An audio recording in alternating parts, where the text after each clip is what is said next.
Imagine this. It's 3:30 a.m. on a Sunday morning and you get a call from the police. Your tint shop has been hit by a drunk driver. I'm Casey Flores, editor of Window Film Magazine, and that's exactly what happened to Doug Templer, owner of Scape window tinting in Medford, Oregon. The surveillance footage shows the driver veering off the road and hitting one of the carport's support beams. Luckily, no one was hurt. According to a local news source, the driver got away, but later turned himself in. Now we have to take a quick break, but right after we'll speak with Doug about how to be prepared for the unexpected.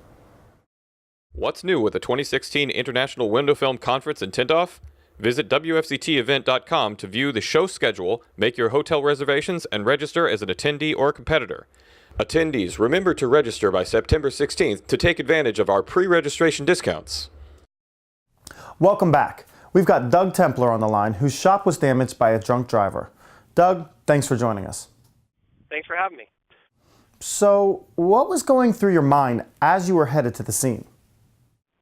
Well, I had the police stop at about 3 o'clock in the morning at my house, and they let me know that the shop's been damaged and hit.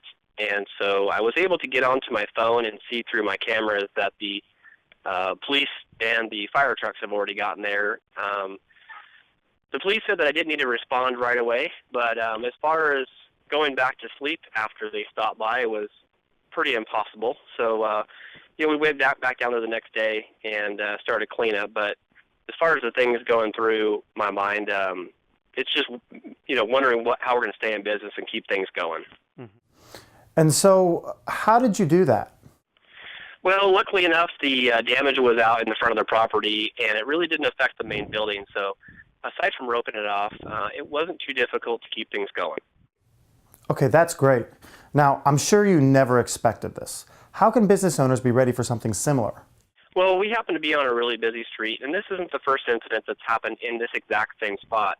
I think location is, varied on your exposure to having damage to your shop, but, I would encourage people to have security systems on their shops, and cameras are huge as far as protecting us in this particular business.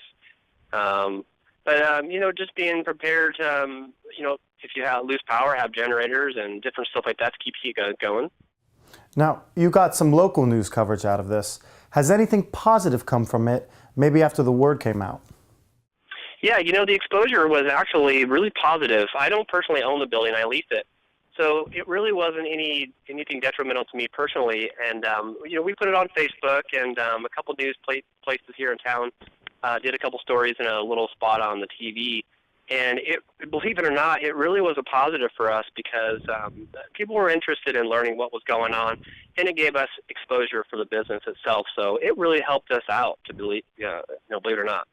Wow, that's great. Well, Doug, thank you so much for joining us.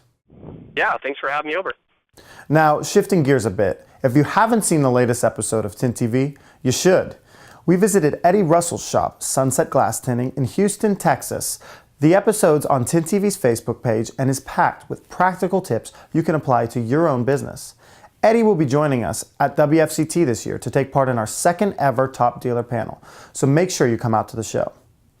That's it for today's newscast. Make sure you like us on Facebook and follow us on Twitter for the latest industry updates. I'm Casey Flores. Thanks for watching.